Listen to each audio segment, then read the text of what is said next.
All right, so let's begin with next question on dimensional analysis. The physical quantity which has dimensional formula as that of energy upon mass into length is.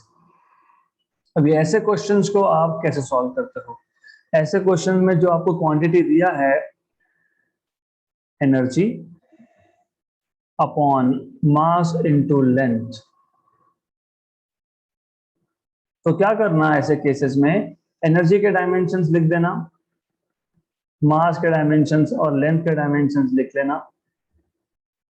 Energy के dimension आपको पता होता है m1 l2 t-2 upon mass के dimensions तो m1 है ही, l के dimensions l1 है ही, तो mm कैंसिल हो जाएगा, ये l पावर 1 ऊपर जाके माइनस हो जाएगा, तो आपको मिल जाएगा l1 t-2।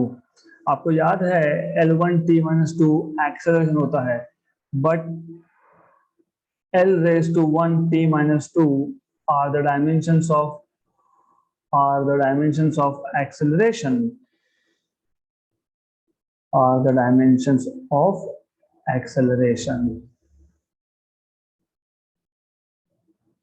right? Therefore you have option number D. Simple सा क्वेश्चन था। Next question, a physical quantity x depends on quantities y and z as follows. आपके पास एक फिजिकल क्वांटिटी है x जो y और z पर डिपेंड करती है as ay plus b tan cz, where a, b, c are constants. Which of the following do not have same dimensions? इनमें से किसके सेम डायमेंशंस नहीं है ऐसा पूछा है। सबसे पहले याद रखना, मैंने आपको बताया था, I have told you few things, tan of, sine of, cos of, okay, ये सारे के सारे एक एंगल के होते हैं, मतलब एंगल एक नंबर होता है। तो याद रखना, कभी भी याद रखना that multiplication of c into z should be dimensionless. It should be dimensionless. Why dimensionless? क्योंकि tan of एक नंबर ही हो सकता है, एंगल ही हो सकता है। You cannot have tan of 10 metre, tan of 10 second, ऐसा नहीं कर सकते हो तुम। तो डायमेंशनलेस होना चाहिए। डायमेंशनलेस होना चाहिए मतलब c into z is basically m raised to 0, l raised to 0, t raised to 0। Okay, इसका मतलब c के जो डायमेंशंस होंगे ये m raised to 0, l raised to 0, t raised to 0, okay, divided by z होगा, ओके। और z जो है ये आपको मतलब यहां से मिल ही गया आपको, इसका मतलब c के डायमेंशन जो है वो z के डायमेंशन रेज टू -1 है, मतलब ऑप्शन नंबर बी तो राइट है। हमको पूछा है कि कौन से दो क्वांटिटीज के डायमेंशन सेम नहीं होंगे, ऐसा पूछा है, मतलब सी और जेड इनवर्स के डायमेंशन सेम है, ओके। अब और एक चीज आपको पता होनी चाहिए, मैंने बताया था the moment you right something like this in physics, आप बोलते हो कि x के डायमेंशंस और ay के डायमेंशंस और b के डायमेंशन सेम होने ही चाहिए, होने ही चाहिए। मैंने कल भी बताया था, जब आप लिखते हो s equal to u t plus 1/2 AT square, मतलब s के डायमेंशंस, ut के डायमेंशंस और हाफ AT स्क्वायर के डायमेंशंस, हाफ तो डायमेंशन लेस होता है, AT स्क्वायर के डायमेंशन सेम होने चाहिए। तो जब आपने x इक्वल टू ay प्लस b tan cz लिखा है, मतलब x के dimension should be equal to a into y, x should be equal to b। इसका मतलब ऑप्शन नंबर डी जो है वो सही नहीं है, मतलब सही नहीं मतलब x और a के डायमेंशन मैच नहीं हो रहा है, मतलब हमारे लिए ये ऑप्शन करेक्ट है। क्यों? क्योंकि x के डायमेंशन तो a इंटू y के साथ मैच हो रहे हैं ना, तो फिर x के डायमेंशन सिर्फ a के साथ क्यों मैच होंगे? नहीं हो सकते। जब a इंटू वाई के साथ मैच हो रहे हैं तो फिर a के साथ कैसे मैच होंगे? तो ऑप्शन नंबर डी। बहुत सिंपल सा क्वेश्चन था, it was extremely extremely simple question. You just have to look at options properly. अगला question, if the velocity of light c, gravitational constant g and Planck's constant h are chosen as fundamental units, then the dimensions of mass in the new system is। अब ऐसे type के question हमने पहले भी solve किए हैं, मैं वापस करवा रहा हूं। So, you know, length, mass and time are fundamental quantities, लेकिन उन्होंने बोला है नहीं, मुझे velocity of light, gravitational constant और Planck's constant को fundamental लेना है, right? तो in this case, what will be the dimensions of mass? तो आप कैसे करोगे? Mass is proportional to c raised to x, g raised to y and h raised to z। फिर वही m equal to some dimensionless constant c raise to x, g raise to y, h raise to z। फिर आप बोलोगे चलो dimensions देख लेते हैं हर एक टर्म के। तो let's see what are dimensions of m, what are dimensions of c, g, h। ऐसा dimensions of mass is m raise to 1, okay, l raise to 0, t raise to 0। Dimension of k तो आएंगे ही नहीं क्योंकि k तो वैसे भी dimensionless constant ही है। c मतलब स्पीड, स्पीड मतलब l1 t minus 1 raise to x। g, अगर आपको याद होगा कल हमने g के डायमेंशंस फाइंड किए थे और ये था m minus 1, l3 and t minus 2 raise to y। और h is m1 l2 t minus 1, ये भी हमने कल फाइंड किए थे। तो G, capital G universal gravitational constant और H प्लैंक्स कांस्टेंट के डायमेंशंस हमने लास्ट सेशन में फाइंड किए हुए हैं। Okay, so you will have m1 l0 t0 equal to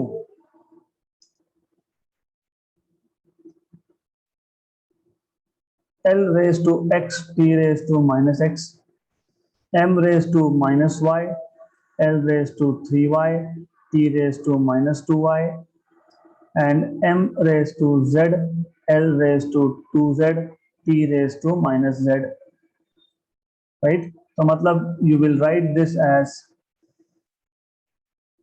m1 l0 t0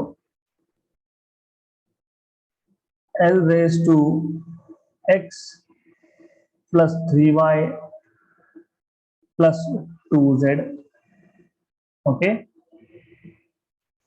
and t raised to minus x minus 2y minus z, okay।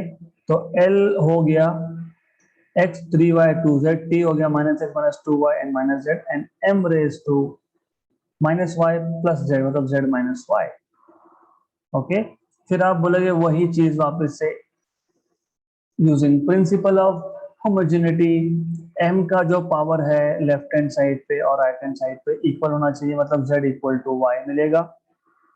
फिर बोलोगे आप l का जो पावर है x plus 3y plus 2z equal to 0 आना चाहिए, okay. तो और ऑलरेडी आपके पास z इक्वल टू y है, तो x plus 3y plus 2y, क्योंकि z इक्वल टू y है तो मैंने लिख दिया since z equal to y।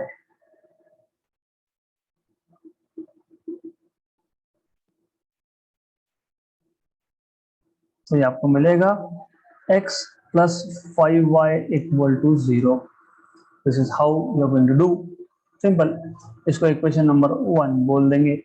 Similarly जो t का पावर है लेफ्ट हैंड साइड पे और राइट हैंड साइड पे सेम होना चाहिए, तो minus x minus 2y minus z, minus x minus 2y minus z equal to 0। Minus sign common निकाल लिया, x plus 2y plus z equal to 0।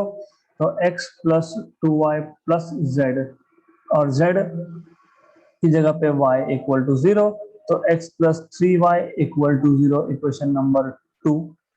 अब equation 1 और 2 को सॉल्व करो, x plus 5y equal to 0 and x plus 3y equal to 0।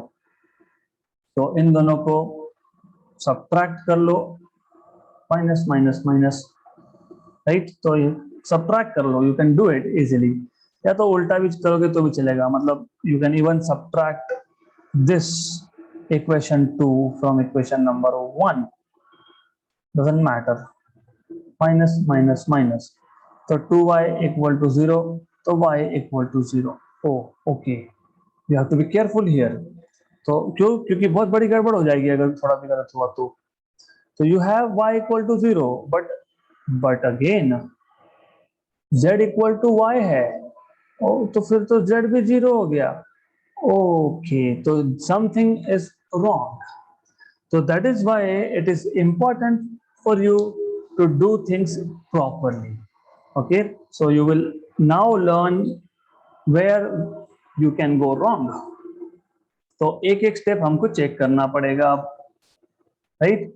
So you have to one by one, यहां तो कोई गड़बड़ है नहीं, ये तो सही है, ये भी सही है, ये भी सही है, तो where you can go wrong, then l raise to x t raise to minus x ये भी करेक्ट है, m raise to minus y l raise to 3y ये भी करेक्ट है, माइनस 2y ये भी करेक्ट है, m raise to z l raise to 2z t raise to minus z ये भी करेक्ट है।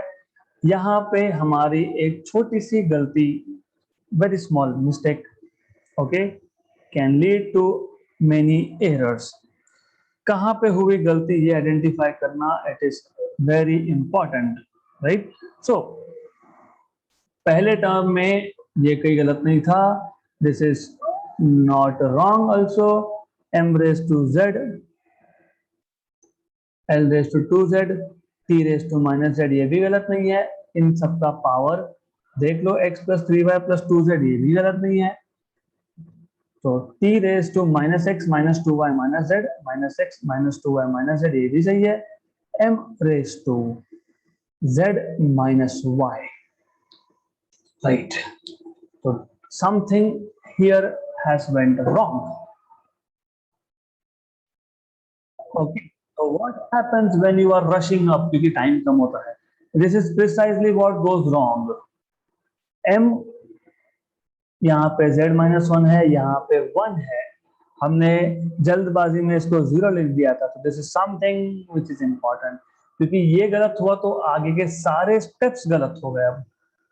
Yes, so that is why you need to be careful, right. तो आगे के स्टेप्स में गलत नहीं करने हैं, तो बाकी सब आप सॉल्व कर सकते हो। माइनस, अभी मैं t के पावर इक्वेट कर रहा हूं, तो t के पावर इक्वेट करोगे तो x plus 2y plus z equal to 0 मिलेगा, ओके। तो अब क्या करना है आपको, इक्वेशन नंबर 1 और 2 को सॉल्व कर लेना, पहला काम ये करना। So the first thing that you need to do is to solve equation 1 and 2। So this is all wrong, तो अब इसको सॉल्व करना है।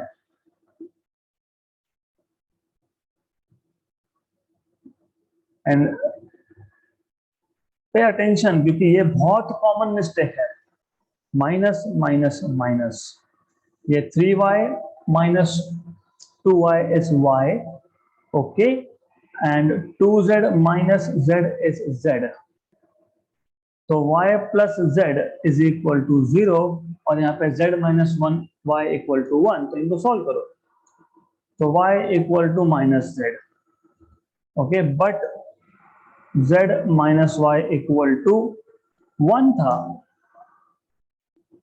तो z minus of minus z equal to 1, तो 2z इक्वल टू 1, तो z इक्वल टू हाफ। अब z equal to half मिल गया तो आपको y मिल जाएगा, therefore y which is minus z that is minus half। अब आपको z और y आपको हाफ एंड माइनस हाफ मिल गया, तो इक्वेशन 1 में डाल दो, therefore equation 1 becomes x plus 3 into y which is minus half, है ना, plus 2z which is plus half equal to 0, तो ये आ गया आपका माइनस 3/2 प्लस 1, ओके, तो ये आ गया आपका x minus half equal to 0, तो x इक्वल टू हाफ, तो आपको मिल गया x equal to half, y equal to minus half and z equal to plus half. अब हो गया आपका question solve. So now you have your question which is solved basically. तो x की जगह पे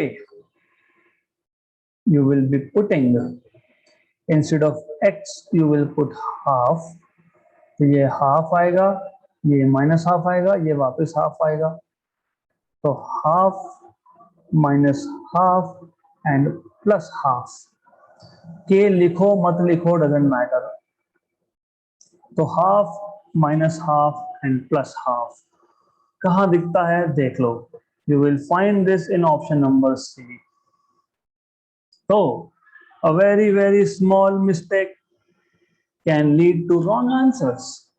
So lesson to be learned is in hurry do not make mistakes, नहीं तो टाइम ज्यादा जाएगा, इसलिए आराम से। 11th question, position of a body with acceleration a is given by x equal to k a raised to m t raised to n, where here t is time, find the dimensions of m and n। कुछ नहीं है, easy है। Okay, तो क्या करोगे आप, मतलब आपको m और n की वैल्यू फाइंड करनी है, वही वही बात हो गई। x मतलब x के डायमेंशंस, k तो डायमेंशन लेस है, a के dimensions raise to m, t के dimensions raise to n, x मतलब लेंथ होता है, लेंथ रेज टू 1, एक्सेलरेशन मतलब आपके पास होता है L1 t माइनस 2,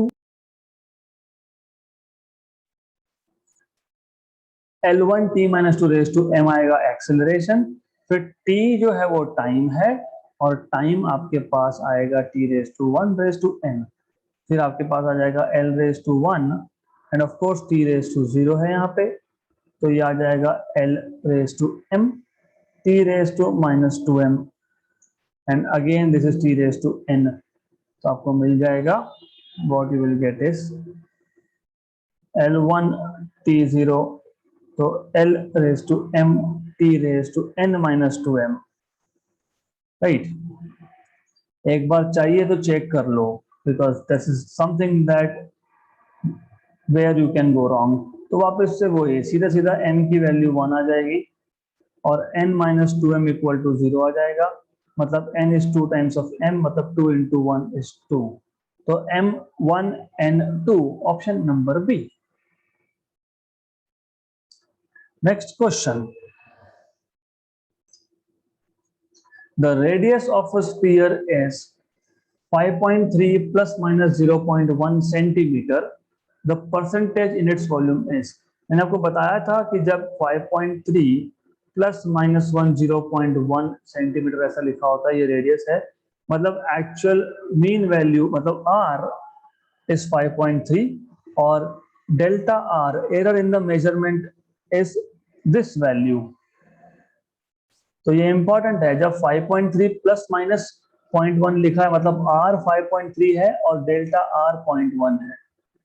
आपको percentage error in the volume पूछा है, we know that WKT, we know that, what do we know is volume is 4/3 pi r cube. Okay, आपको पता है एरर एनालिसिस का कॉम्बिनेशन ऑफ एरर का formula delta v by v into 100 is equal to, अब 4/3 constant pi constant, constants में error तो होता नहीं है, तो ये आ जाएगा 3 times of delta r by r into 100।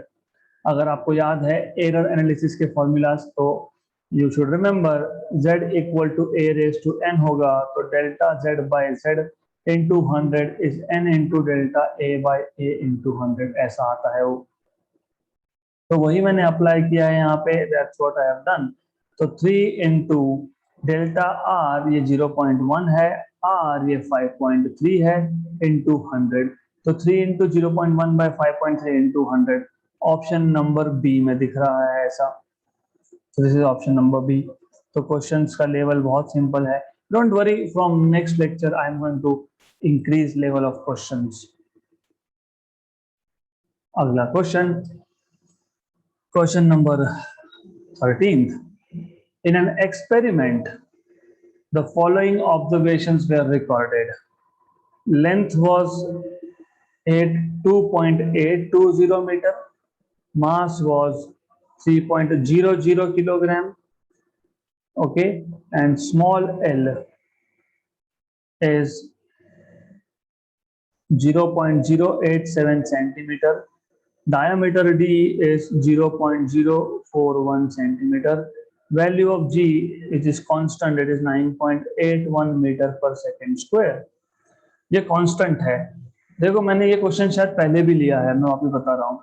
कभी भी एक चीज याद रखना, जब आप कोई मेजरमेंट ले रहे हो और अगर आपने लिख दिया 2.82, मतलब डेसिमल पॉइंट के बाद 2 नंबर लिखे हैं आपने, मतलब इसमें एरर होगा 0.01 का, 10 पावर -2 का. अगर आपने लिखा है 2.820, तो इसमें एरर होगा 0.001 का, मतलब 10 पावर -3 का, राइट. पर ये एरर कब? Only in the measured value. तो यहाँ पे error in the measurement of length. Okay, this is 0.001, मतलब 10 पावर -3. यहाँ पे 3.00 है, मतलब error in the measurement of mass is 10 power -2, मतलब 0.01, क्योंकि डेसिमल के बाद 2 नंबर है इसके लिए. Error in the measurement of change in length is 0.001. Error in the measurement of diameter is 0.001. And by the way, ये जो है ये basically एक constant है. तो constant जो होता है उसमें error नहीं होता है. This is no error here. ये क्या बोला है? Taking, not measuring. तो टेकिंग मतलब टेकिंग, नॉट मेजरिंग, वो कांस्टेंट है डायरेक्टली. ओके, तो what you can do now is, आपको यंग्स मॉड्यूलस का फॉर्मूला दिया है और आपको मैक्सिमम एरर इन y पूछा है. तो Young's modulus is 4mgl upon pi d square l. तो ये आपको मिलेगा delta y by y into 100 पूछा है. आपको पता है 4 कांस्टेंट है, उसमें एरर होता नहीं है. m delta m by m, okay, multiplied by 100, plus g constant है, उसमें एरर होता नहीं है. Capital L delta L by L into 100 upon pi, constant error होता नहीं है, d square 2d by d into 100 plus small l, तो delta L by L into 100. तो डेल्टा m इज 0.01, नीचे 3 इंटू 100 प्लस डेल्टा l ये 0.001, मतलब 10 power -3 upon l is 2.820 into 100 plus 2 times of delta d. Delta d is 0.001 by d is 0.041 into 100. Into 100 को मैं common भी निकाल सकता था. Yes, of course you can. तो plus delta L, delta L is 0.001 upon L is 0.087 into 100. तो ये पूरा आपको सॉल्व करना पड़ेगा. So I will leave calculations for you, क्योंकि हमने पहले भी ये क्वेश्चन किया है. ये 6.5 आता है. We have done this type of question earlier also, so that is why I will want you to do this by yourself now, calculations. अगला question, according to Joule's law of heating, heat produce. अभी फिलहाल ये equation कहां से आया, कैसे आया, क्यों आया, this is not something we are worried about at this moment. हमको फॉर्मूला पता है कि नहीं, that's all we need to no.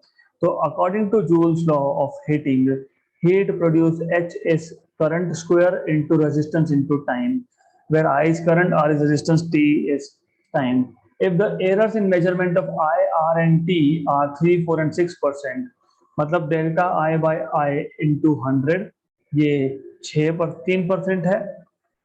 उसके बाद delta R by R into 100 ये 4% है और delta T by T into 100 ये 6% है।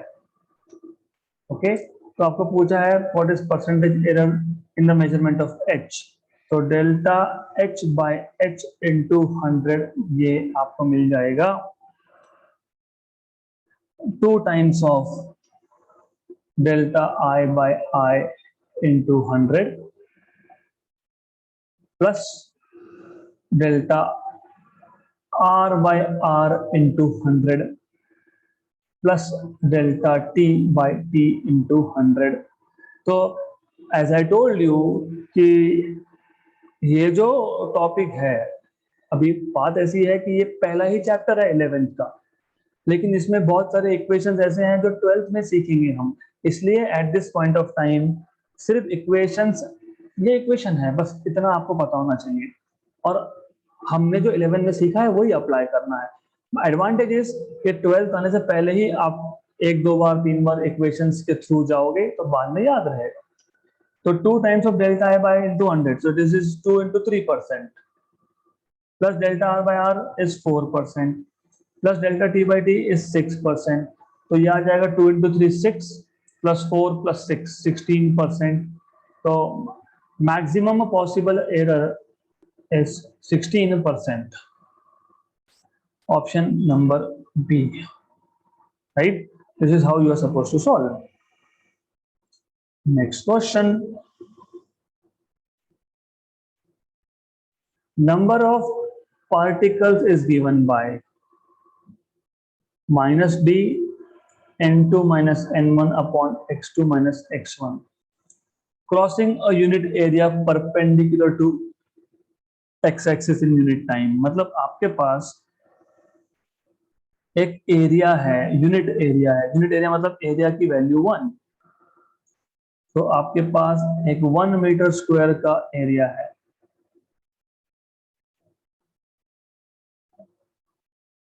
ओके, एंड इसमें से नंबर ऑफ पार्टिकल्स, कितने पार्टिकल्स इस एरिया में से एक्स एक्सिस को परपेंडिकुलर, ये एक्स एक्सिस का डायरेक्शन है, हर एक सेकंड में कितने पार्टिकल क्रॉस कर रहा है ये आपको बताया है। Number of particles is given by n minus d n2 minus n1 upon x2 minus x1 crossing a unit area perpendicular to x axis in unit time, where n1 and n2 are number of particles per unit volume।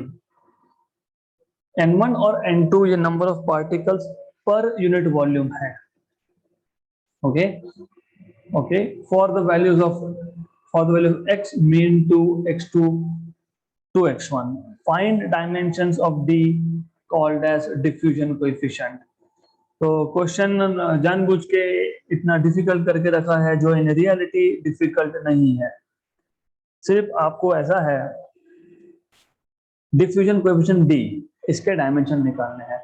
मतलब पहली बात तो आप इसका सिर्फ magnitude ले लो, by the way I don't care for sign, क्योंकि हम डायमेंशंस की बात कर रहे हैं, हम एग्जैक्ट फॉर्मूला की बात ही नहीं कर रहे हैं यहाँ पे। जब सिर्फ डायमेंशंस की बात होती है तो नेगेटिव साइन फॉर्मूला में हो नहीं हो फर्क नहीं पड़ता।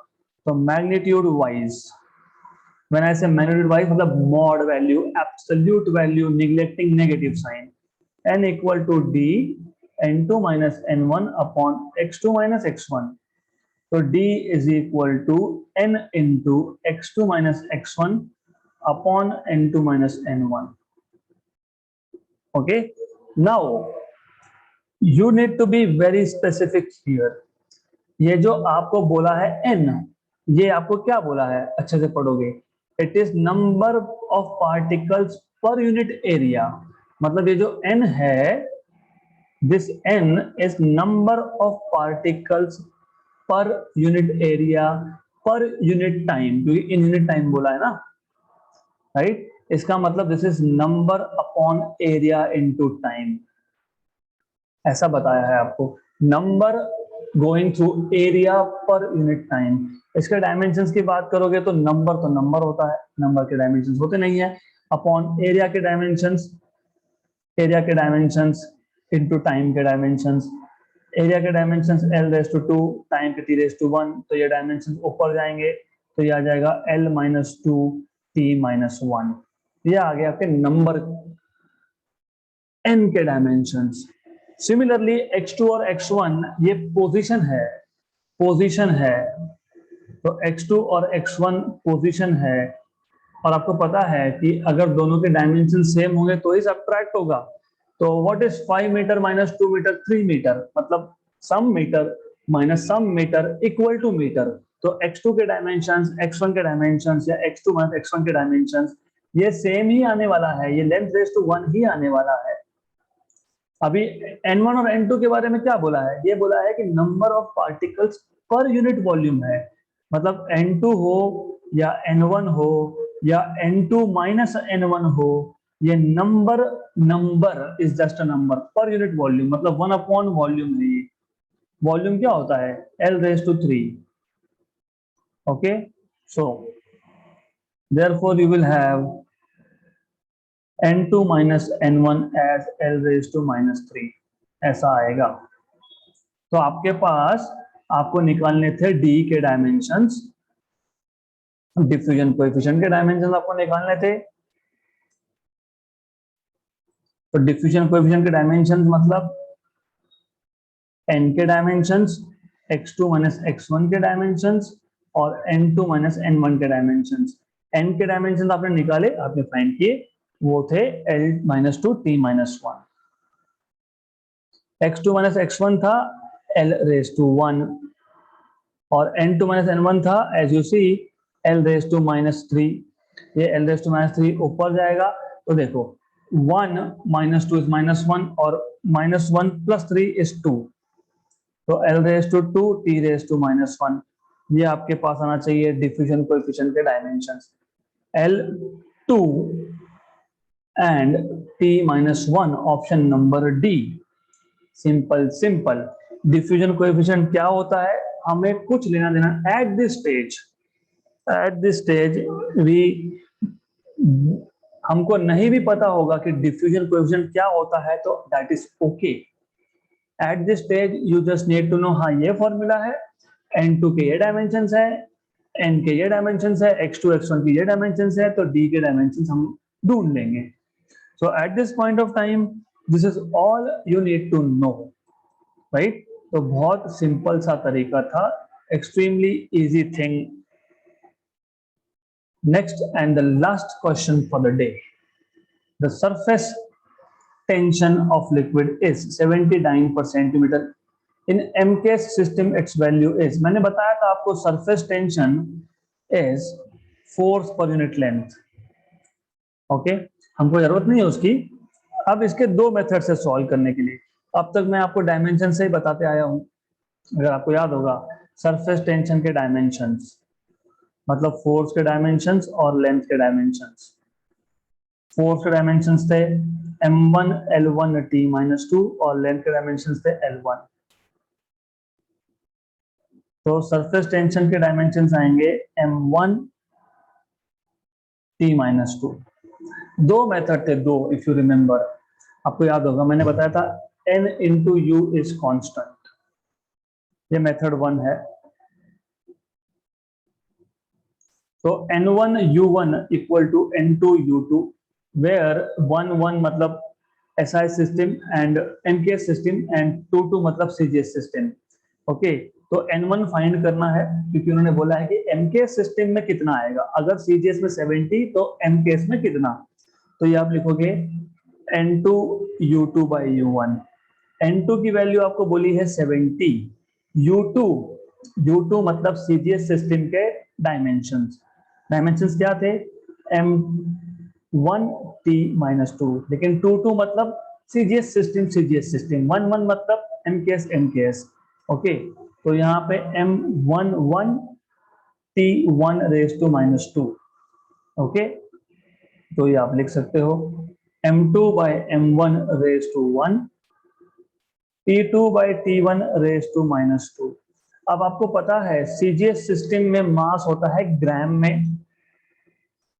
और MKS में होता है किलोग्राम में। टाइम दोनों में सेकंड में होता तो कोई इश्यू ही नहीं है, तो ये कंट्रीब्यूट ही नहीं करेगा। 1 gram is 10 power -3 kilogram, okay, तो ये हो गया आपका कैंसल एंड कैंसल। तो आ गया 70 इंटू 10⁻³ मतलब 7 इंटू 10⁻² न्यूटन पर मीटर। ऑप्शन नंबर बी, ये है आपका मेथड 1। ये हमने पहले भी सॉल्व किया है, इनफैक्ट पहला ही एग्जाम्पल इस चैप्टर का ये लिया था हमने, N U equal to constant. Method 2,